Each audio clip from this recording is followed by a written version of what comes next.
Innal hamdalillah alhamdulillahilladzi khalaqal insana fi ahsani taqwim.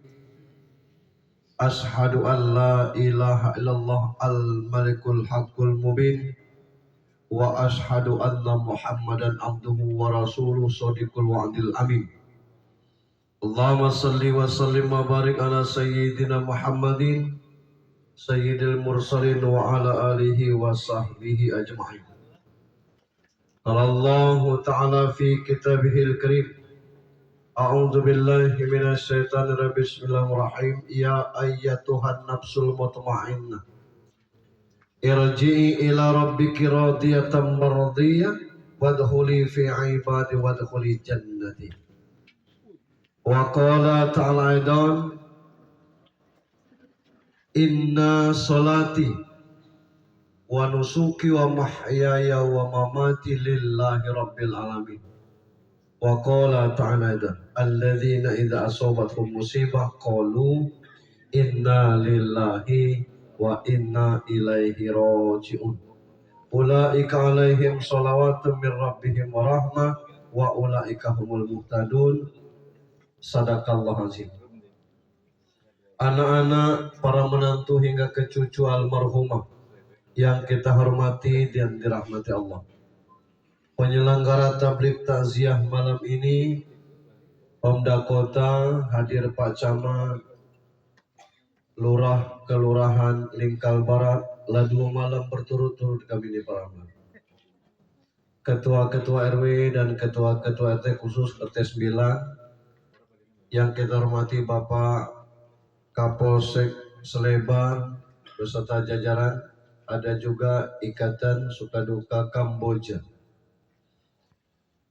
Bapak-bapak, ibu-ibu, tazin sekalian yang dirahmati Allah Subhanahu wa taala. Tidak ada alasan kita tidak lama ceramah ini karena air sudah dikasih, kue kotak sudah satu-satu. Yang pertama, ada 2 hal yang sering kita lalaikan dalam hidup ini. 1 sehat, yang kedua sempat. Malam ini semua itu kita jalani. Tanda kita sehat, kita sampai malam ini. Tanda kita sempat, kita manfaatkan waktu malam ini. Ada yang sehat tapi tidak sempat. Ada yang sempat tapi tidak sehat. Dan insya Allah malam ini di samping kita sehat jasmani juga sehat rohani. Amin. Apa tanda orang sakit rohani itu Pak Ustaz? Ceramah baru 5 menit dia sibuk 5 jam terus. Itu agak sakit rohani. Atau sibuk batu-batu kecil. Kalau ada 2 tanda itu kelak, ya sudah kita tutup ceramah. Kita balik kita. Balik kita. Salam dan salawat untuk junjungan kita Nabi besar Muhammad sallallahu alaihi wasallam. Bapak Ibu yang saya hormati, pengalaman orang berhaji berumrah itu macam-macam. Salah satunya ada Ibu M, tidak usah kita sebutkan juga, bukan orang Bengkulu dia. Orang dari Kepulauan Jawa situ. Begitu dia berangkat umroh, asal dia pergi ke masjid, seputaran dia bau taki kutai kucing.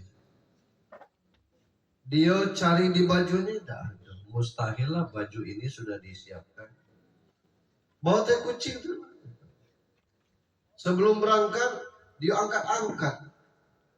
Apa kasur di hotel itu? Di mana sumbernya nih? Oh, bau tai kucing itu. Sudah? Nggak ketemu. Sampai pulang dia umroh, ada bau tai kucing.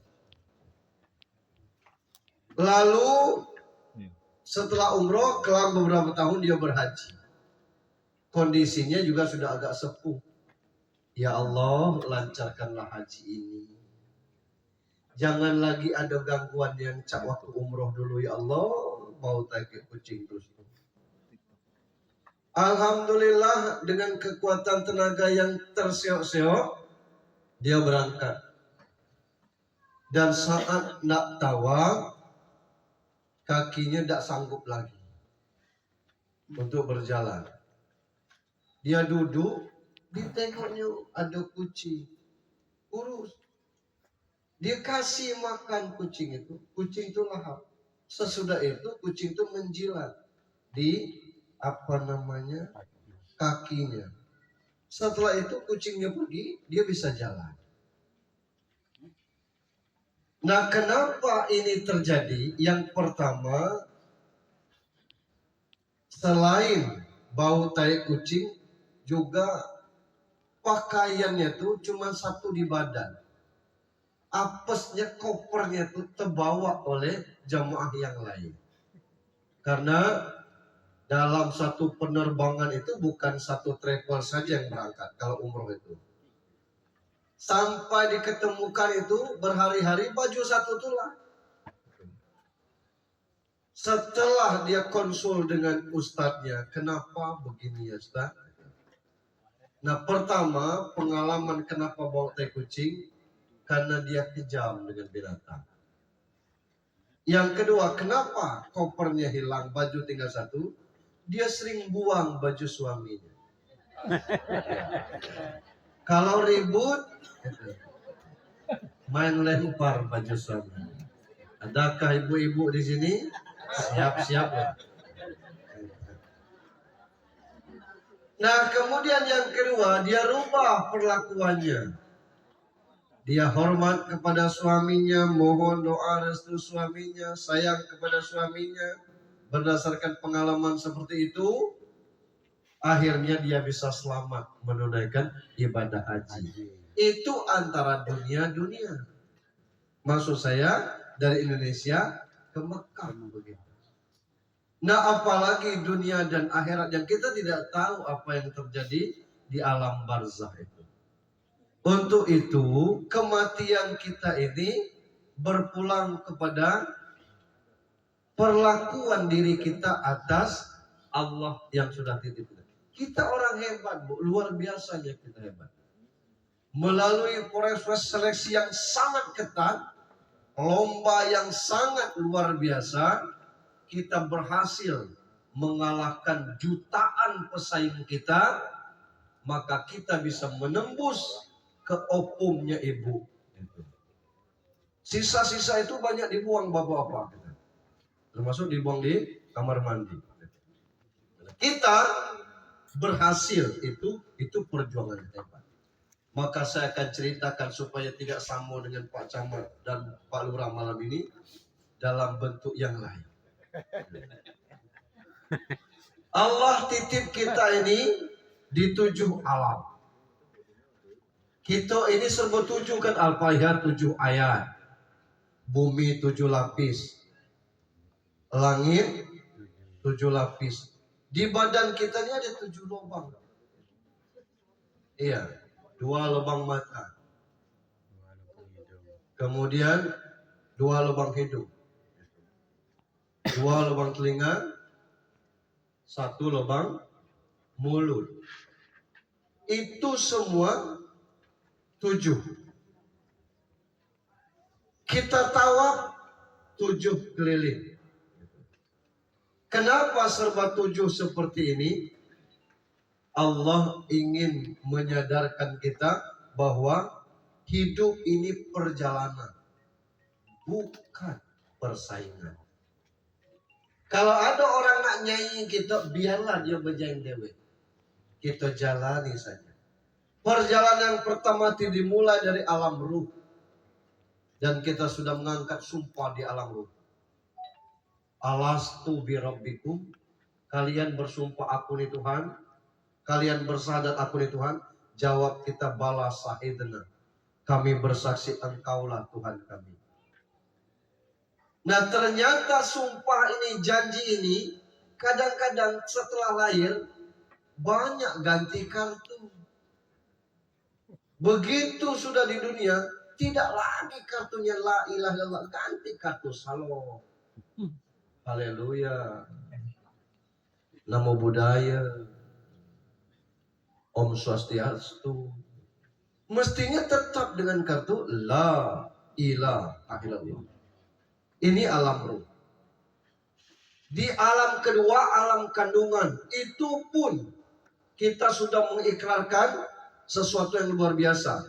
Sebab di alam kandungan itu kita disuruh milih dari 3 pilihan. Yang pertama, sanggup hidup, sanggup menerima amanat. Ada yang nyawa, tidak sanggup hidup, tidak sanggup menerima amanat. Itulah yang meninggal dalam kandungan itu. Yang meninggal dalam kandungan itu dia jawab tidak sanggup hidup, tidak sanggup menerima amanat. Ada yang jawab sanggup hidup tapi tidak sanggup menerima amanat. Itu meninggal sebelum balik.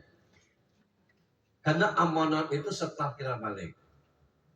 Maka ada hadis rufi'a kolam ansalas, diangkat pena Allah atas 3 hal, 3 orang.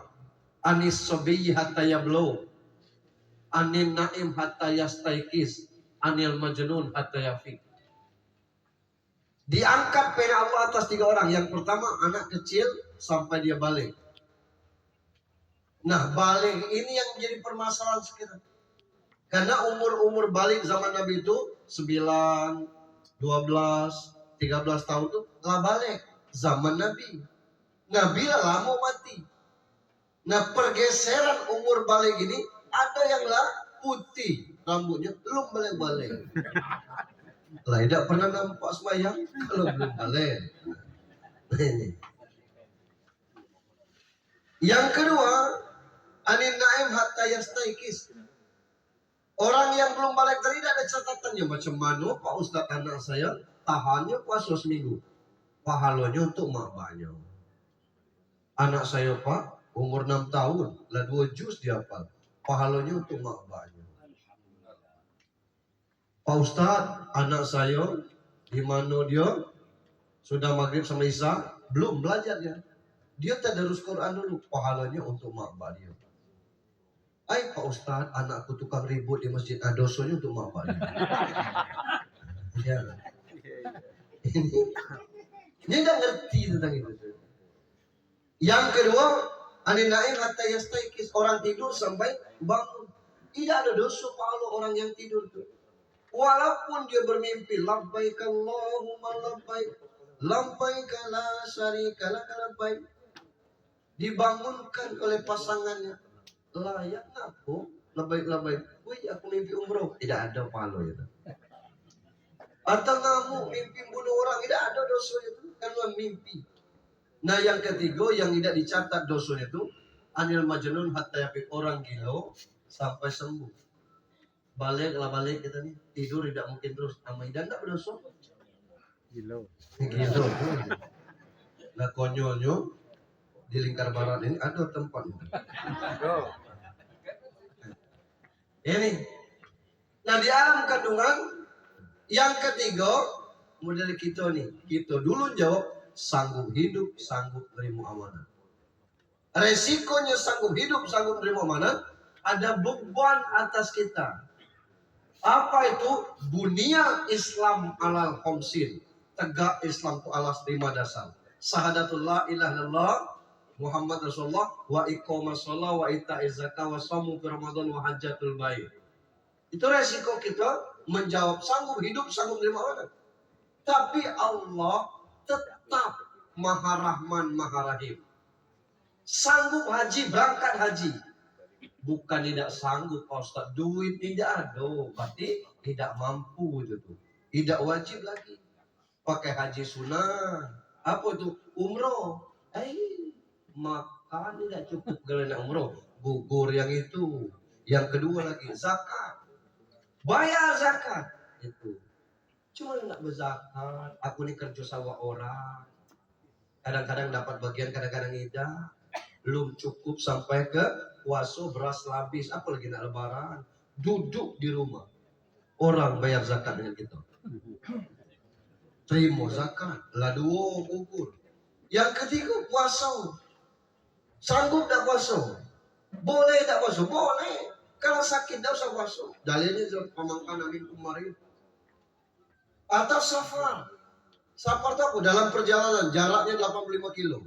Bengkulu Simpang Sendawar itu 101. Jadi kalau balik ke Fajar Bulan tidak puasa boleh. Tidak puasa ngaku aku safar boleh. Ke Jakarta cuma 1 jam Pak. Boleh naik pesawat itu. Tidak masalah. Tidak puasa. Cuma kalau kita sakit bisa dibayar dengan kodo, tidak boleh dibayar dengan fidyah. Pak, ada orang nanya, Pak Ustadz berapa fidyah sekarang? Fidyah apa? Fidyah puasa. Ngaku, aku tidak bayar fidyah. Ibu ngaku, kemarin tidak puasa. Umur berapa? 35. Oh, tidak boleh, Bu. Tidak boleh ya Pak Ustadz? Tidak boleh, saya bilang. Ibu berapa hari tidak puasa? Sekitar 29 lah. Tidak pas. Yes. Itu bayar fidyah.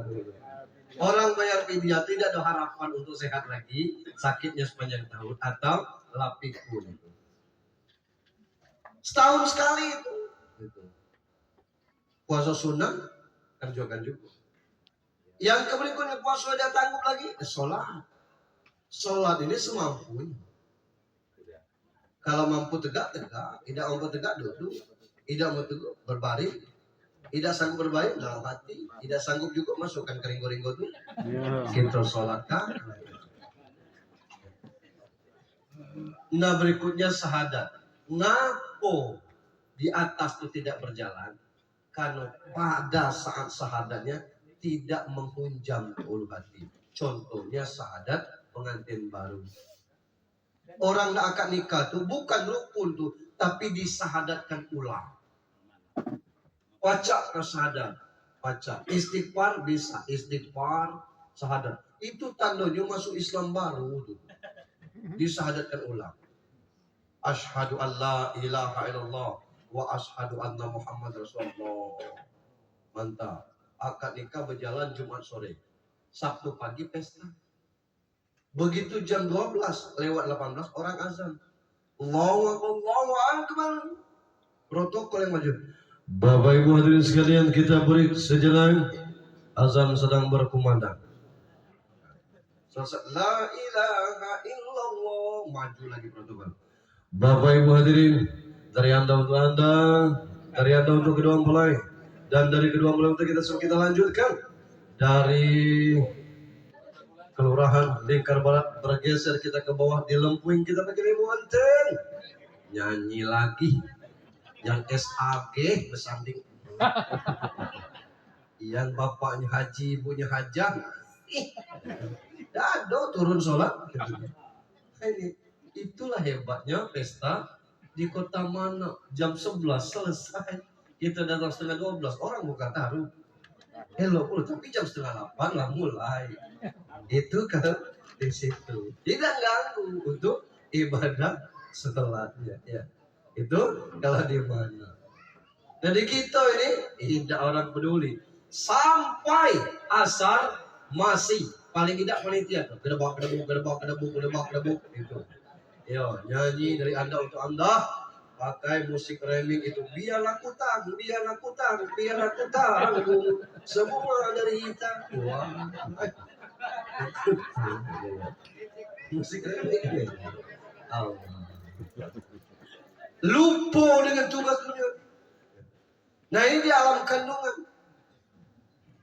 Allah tahu bahwa kekhawatiran kita di dunia ini 4 hal.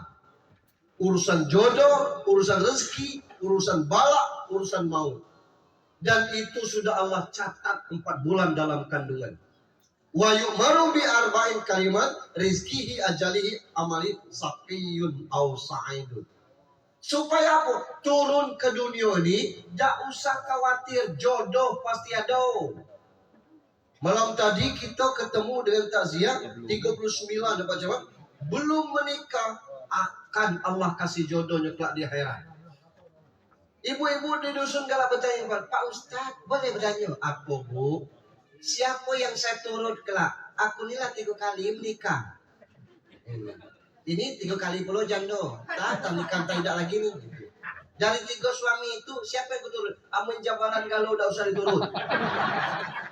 Bacalah Tuhan dari pasangannya di situ kan. Ya ibu soleha nikah kan. Nanti lagi itu tidak usah. Bacalah Tuhan kasih. Itu sudah Allah siapkan. Jodoh sudah Allah siapkan. Tidak ada yang tidak pas jodoh itu. Pas yang tidak pas itu di mata kita. Ngapa? Ada lanangnya buruk bininya lo. Kita ngomong, mbak supir dia tinggal itu suami saya. Alang keberezeki belah ini. Tapi nggak pas yang bos kata itu. Ada suami yang kata bini kering, kurus dan sebagainya. Pak pembantunya tinggal. Itu bini saya. Astagfirullah. Lanamin ya kerugi. Pernah kita berjalan ngebut dia. Tino itu lepas tangan kata Tino. Cocok kata kita. Alang kelihat Tino ini besar ni itu. Pas kita lewat dulu punya ada lakinya kecil.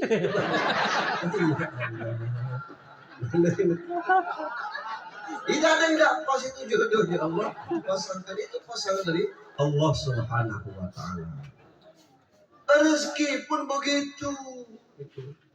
Ada orang yang 3 kali gagal miskin, Pak. Iya, gagal miskin. Ini nyata, Pak. Namanya Abdurrahman bin Auf. Ketika berangkat dari Mekah ke Madinah, itu ditahan orang Mekah. Kalau enggak, kau ikut hijrah, harta kau tinggalkan. Atau pilihan kedua, kau berangkat, jangan bawa apapun. Kata Abdurrahman, baik. Aku berangkat tidak bawa apapun. Tinggal hartanya. Padahal memang kayu dari Mekah itu. Bini juga ditanya, kau nak ngikut Abdurrahman bin Auf? Tinggalkan harta kamu. Atau kamu tetap di Mekah, keluar dari Islam, harta kamu tidak kami ganggu. Kalau ibu-ibu di sini ada pilihan model itu, pilih yang mana?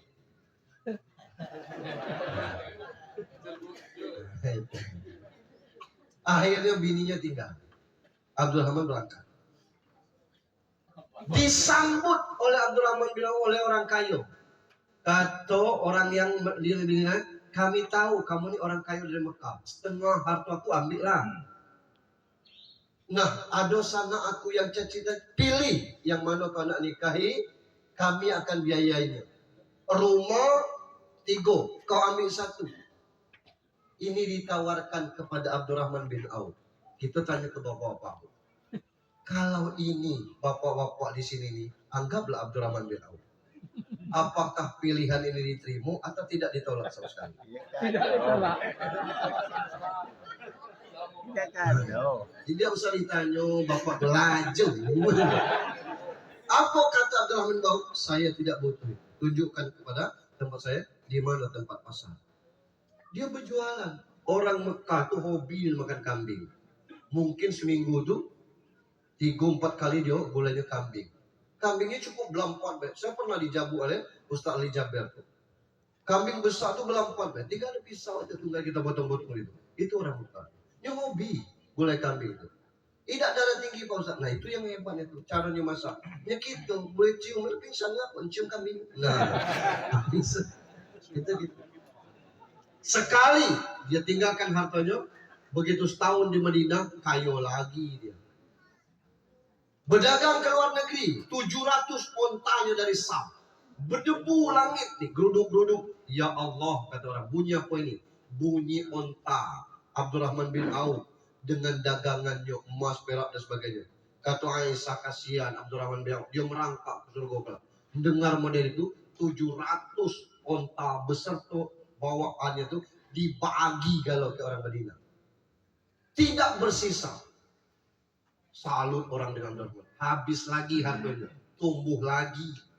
Pas balik dari perang Tabuk. Lambat panen kurma. Busuk kalau kurma. Karena Abdurrahman dikayo. Dia sambut harga normal. Kurma busuk dibeli dengan harga normal. Alhamdulillah. Hilang lagi harganya. Ditumpuk di gudang. Seminggu ditumpuk datang orang dari Yaman. misi dari kerajaan ke rumah Abdurrahman bin Auf. Kami tahu di sini tempatnya. Mohon berkenan untuk bertemu. Ngapo kata? Kami sedang dilanda penyakit menular. Tidak ada obatnya kecuali kurma busuk. Dia beli dengan harga 10 kali lipat. Kayo lagi. Nah yang kita nih bukan gagal miskin, gagal kaya. Rumah besar, ruko ada hilang, judol, judi online, habis. Ruko terjual, sawit 5 hektar terjual, mobil terjual. Lah, apa itu? Nyalek. Habis. Kita ini gagal kaya. Nah ini kita. Allah sudah kasih itu. Dan kalau Allah mau kasih, tidak pernah pilih kasih. Bukan masalah tekun, tidak. Ini kadang-kadang orang galak ngecek wajah dia kayu, tekun dia, tekun galau kita nih. Coba pergi ke simpang-simpang pagar lewat. Ada yang jualan kopi 24 jam. Tidak juga. Punya ruko dan sebagainya. Ada yang buka tambal ban 24 jam. Anaknya tidak kuliah. Tapi ada yang berangkat kerja masuk kantor jam 9. Balik jam 12. Hari Kamis ke Jakarta. Gaji besar, tunjangan besar, itu nggak lewat. Jadi bukan masalah titip, tapi Allah mau dah titip dengan kita. Mohon maaf. Nah ini. Tidak usah kita pada tugas kita di sini ibadah. Perempuan ibadah, laki-laki ibadah. Dan jangan dibatas-batasi. Betina sebaik-baik semayang di rumah, sebaik-baik di rumah dalam kamar, tidak ada. Yang boleh itu samo, inu anang-anang inu. Tino boleh ke masjid, lanang boleh ke masjid, tidak ada larangan. Kecuali kita ini seperti Palestina, peluru di atas telingo, lemak di rumah. Kita kondisi aman seperti ini. Ibu-ibu bawa mukena berangkat sembahyang subuh, kemudian ada lanang berjalan, ibu ngomong, nah berkesan. Lanang tuh yang lari, sakit.